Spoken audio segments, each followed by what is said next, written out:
episode of Keeping Up with the Chikahan, where we dive deep into the unique ways language shapes identity. I am Charmy K. Anaas. And I'm Leia Marie Villaria. Today, we'll explore Singaporean attitudes toward English, particularly how they express themselves through Singlish. You've heard of British English, American English. How about Singlish? It's a localized form of English influenced by Malay, Hokkien, Cantonese, and Tamil. In a video we watch, Singaporeans demonstrate their attitudes towards English in interesting ways. Yes, I agree. To kick things off, let's dive into our first question. How do the speakers in the video demonstrate their attitude towards the English language? Great questions.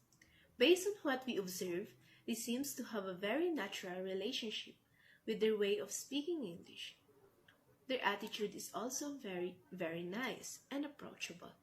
They communicate in a lively and expressive way, which makes conversation engaging and full of energy.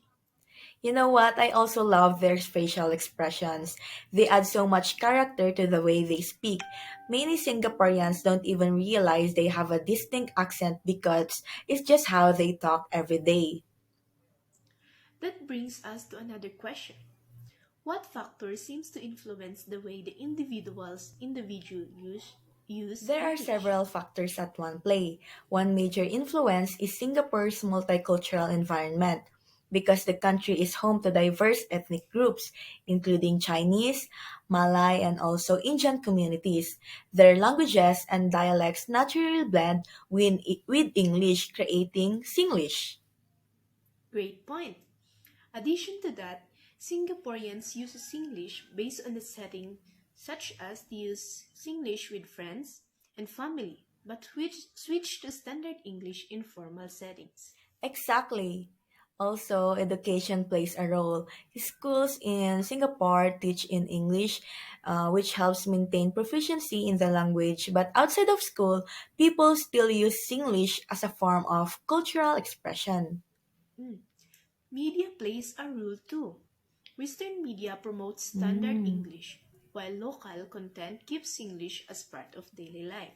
So, in short, Singaporeans' use of English is shaped by culture, social context, education, and media, making Singlish a truly unique language. Now, moving on to another question. How do the participants' confidence, Okay. hesitations, and body language reflect their comfort with From English? what I noticed, they seem very confident, especially when speaking in Singlish. Their relaxed posture, natural gestures, and expressive faces showed they were completely at ease. Exactly. Their lively tone and enthusiasm made it clear that Singlish comes natural to them. They speak smoothly, showing comfort and confidence. But when switching to formal English, some hesitated or adjusted their tone, suggesting they were more conscious of speaking proper English. That's a great point. Their animated expressions in Singlish prove that language isn't just words. It's about feelings at home and how you express yourself. Alright, let's tackle another interesting question. What challenges or advantages do Singaporean speakers face when Ah, speaking good one. English? One challenge is that some feel self-conscious about their accent, like la. They might worry about sounding funny or not being understood, especially in formal Yeah, settings. Singaporean English has its own unique rhythm, and some speakers might wonder if others, especially non Singaporeans, find it hard to follow. Exactly. Expressions like la and sha make conversations more natural for locals. But outsiders might misunderstand them or think they're slang, when really they're really just part of Singaporeans how to communicate. True, but on the bright side, being bilingual or multilingual is a huge advantage. Singaporeans can easily switch between Singlish and Standard English depending on the situation. And that makes them super flexible. Singlish creates a sense of community, while standard English is useful work and global communication. So, yeah, while there might be moments of self doubt and their ability to navigate different styles of English is definitely a strength.